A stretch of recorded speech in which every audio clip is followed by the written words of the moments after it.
From the archives of my Shadowdelve research, I came across an interesting observation: how creativity often emerges from the darkness. And I don't mean that in a dramatic way.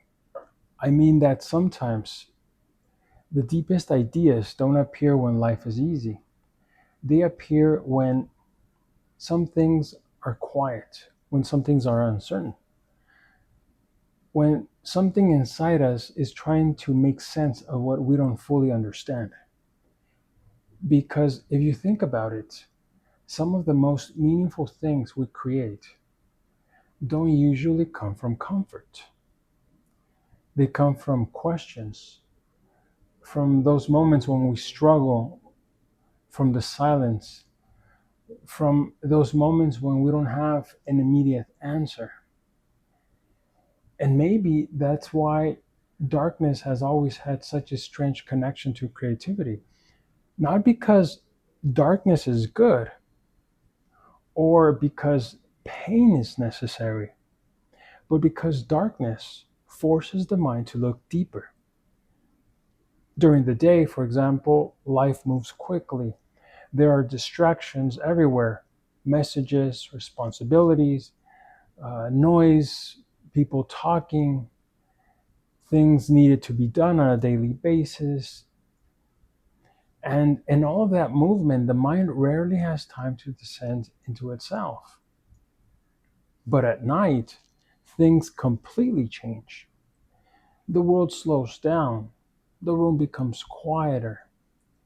Our thoughts we pushed aside during the day begin to rise.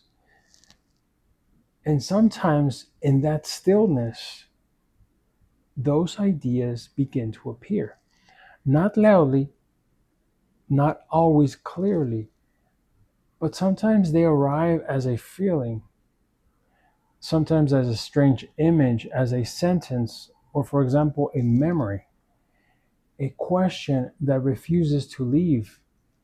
And in those moments is when you wonder, where did that come from? That is what sometimes interests me, because creativity is not always about inventing something from nothing. Sometimes creativity is the mind trying to translate what the soul has been carrying in a story, in a painting, in a song, in a poem, in a character, inside a world. Sometimes these things are not created all at once. They are slowly uncovered, as if they were already somewhere beneath the surface, just waiting for the right kind of silence to reveal them. And darkness has a way of creating that silence. What it does is that it removes the unnecessary details. It strips down the world. It leaves you bare, alone, until that issue is resolved. That can be uncomfortable for some, but for others, it could be very powerful, because when we're in a comfort, we often repeat what we already know. But when we are uncertain, the mind begins searching. The mind begins asking those questions it normally avoids. Why do I feel this way? Why does this memory still matter? Why does this image keep returning? Why does this idea feel like it found me instead of the other way around? And that's where creativity begins to feel less like a talent and more like a response to that mystery, a response to that pressure, a response to something hidden that wants to be understood. And perhaps that's why so many writers, like in my case, or artists, musicians, and thinkers are drawn to darker themes. It's not because we enjoy suffering, it's not because the darkness holds complexity or contradiction, but it holds things that we don't normally say out loud.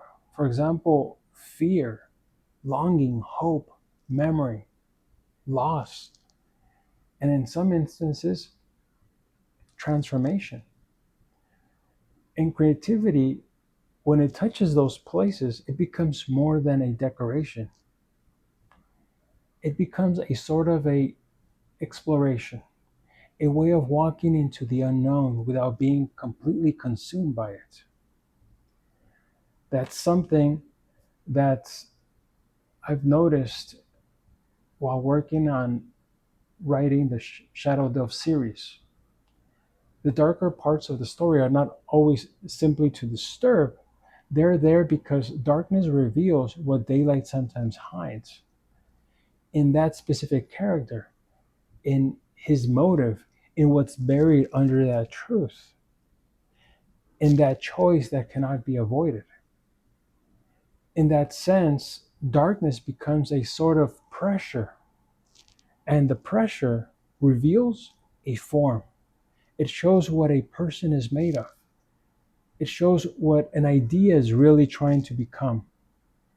And maybe that applies to us as well, because sometimes we don't discover what we truly think until life becomes quiet enough or difficult enough to make us listen. A person can go years carrying an idea without realizing it. Then one night, something happens. Perhaps it's a conversation, a memory, a moment of silence, or a strange feeling that just won't go away. And suddenly, the idea begins to take shape, not because it was new, but because darkness finally gave it form to breathe. That is why I think creativity often emerges from darkness, because darkness slows the world down. It removes the surface, it makes the unseen feel closer. And in that closeness, something begins to speak, not always clearly, not always gently, but enough for us to notice, enough for us to write it down, in my case, or for example, to draw it, to build it, to question it, to follow it. And maybe that is what creativity really is, the act of following something before we fully understand it, walking perhaps towards an image, a feeling, a possibility, even when we don't know where it leads. Perhaps you've experienced something similar. Maybe there was a difficult season in your life that unexpectedly gave birth to an idea. Maybe something you created came from a place you did not expect. Maybe it was a story, a poem, a drawing, or even a thought appeared during a moment of silence, during a moment of struggle or uncertainty. I'd be curious to hear about it, because there are still many strange observations left in the Shadowdelve Archives, which we'll discuss next Wednesday. Next Wednesday, we'll open with another one. So if there's a subject you've wondered about, let me know below. It may already be somewhere in the archives. But until next time, remember, the raven is always watching.